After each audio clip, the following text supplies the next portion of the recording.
Quand la Lune s'est formée, qu'elle était toute jeune, elle était constituée d'une roche entièrement liquide, de magma. Elle ressemblait à un enfer flamboyant dans le ciel.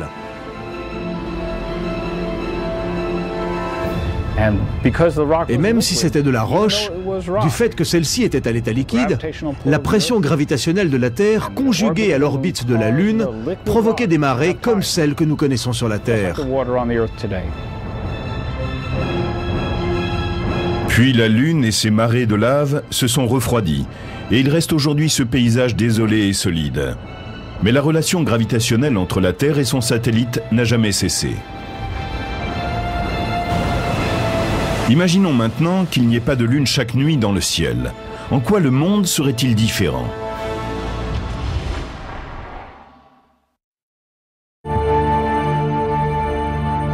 Nous sommes liés depuis toujours à ce globe mystérieux que nous appelons la Lune.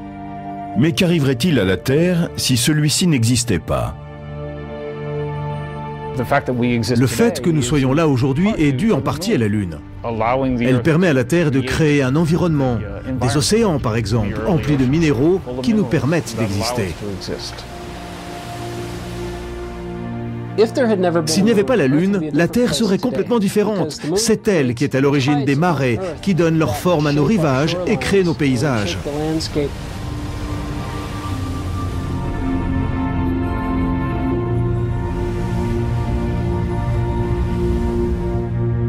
Toutes ces images témoignent de l'impact de la Lune sur notre évolution. Mais il y a près de 4,5 milliards d'années, les forces gravitationnelles entre les deux astres étaient beaucoup plus puissantes. Quand la Lune est née, elle était beaucoup plus proche de nous qu'elle ne l'est aujourd'hui. Il lui fallait seulement 5 heures pour tourner autour de la Terre, et elle paraissait énorme dans le ciel du fait de sa proximité. La gravité exercée sur la Terre par une Lune plus proche a entièrement modelé notre destin en tant qu'espèce vivante. Sous la force d'attraction de notre satellite, les océans balayaient alors notre planète de marées 1000 fois plus hautes qu'elles ne le sont aujourd'hui. Imaginez qu'au lieu d'avoir une marée de 5 mètres comme aujourd'hui, vous auriez une marée de 5000 mètres. Et vous auriez aussi des marées de 10 km qui se précipiteraient à l'intérieur des terres. Mais ces puissantes marées ont permis la création au sein des océans de conditions propices au développement de la vie. Les marées ont déchiré les couches extérieures de la croûte terrestre et les ont déposées dans les océans. Et cette riche soupe minérale, la soupe primordiale, a permis le développement et l'évolution de la vie.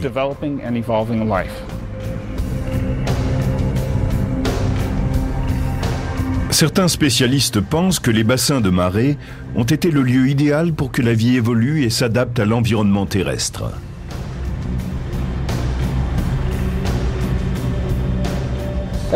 Ce devait être un lieu idéal pour les premières créatures qui, venues de la mer, ont pu y développer leurs pattes. Elles pouvaient entrer dans ces bassins de marée, humides la moitié du temps et secs l'autre moitié.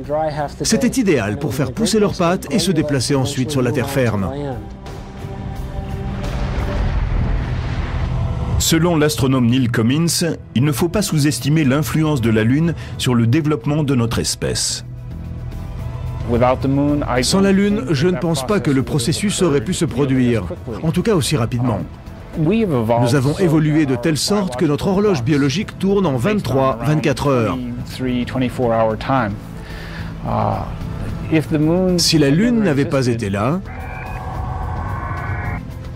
nos journées dureraient 6 heures et nous n'existerions pas tels que nous sommes aujourd'hui. En ralentissant l'orbite de la Terre, la Lune a stabilisé sa rotation et influencé le climat et les marées océaniques. Elle a eu une grande importance sur le développement des mammifères, dont la survie dépend en grande partie des nuits où elle brille. La Lune a-t-elle une influence majeure sur notre existence? J'en suis totalement convaincu.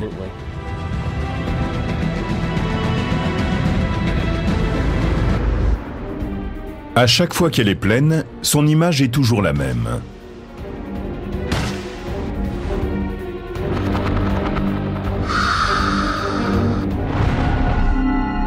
C'est une véritable énigme. Comment expliquer que nous ne voyons jamais son autre face ?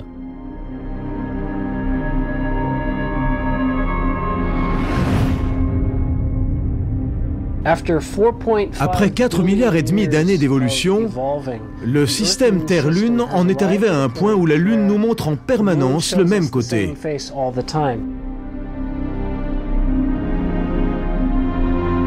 Il y a des milliards d'années, la friction créée par les marées volcaniques a provoqué le ralentissement de la rotation de la Lune, qui est devenue inextricablement liée à la Terre. Cela ne signifie pas que la Lune ne tourne plus sur elle-même, mais simplement qu'elle a considérablement ralenti au cours de ces milliards d'années. La raison pour laquelle une de ses faces nous reste cachée est une question de synchronisme. Disons que ceci est la Terre, et ceci le côté de la Lune que nous voyons. Si la Lune n'était pas en rotation, nous pourrions voir de temps à autre son autre face. Mais comme elle tourne sur elle-même, à la même vitesse qu'elle tourne autour de la Terre, autrement dit comme elle est en rotation synchronisée, nous apercevons toujours la même face. La face éloignée de la Lune n'est pas toujours dans l'obscurité.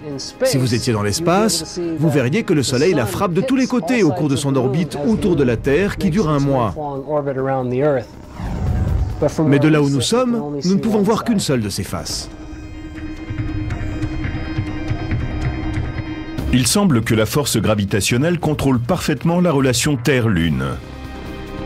Mais est-ce bien sûr ?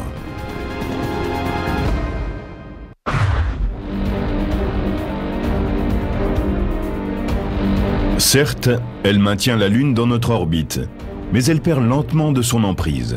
Les conséquences éventuelles de ce phénomène sont assez importantes pour que nous jetions un coup d'œil sur une nouvelle Lune.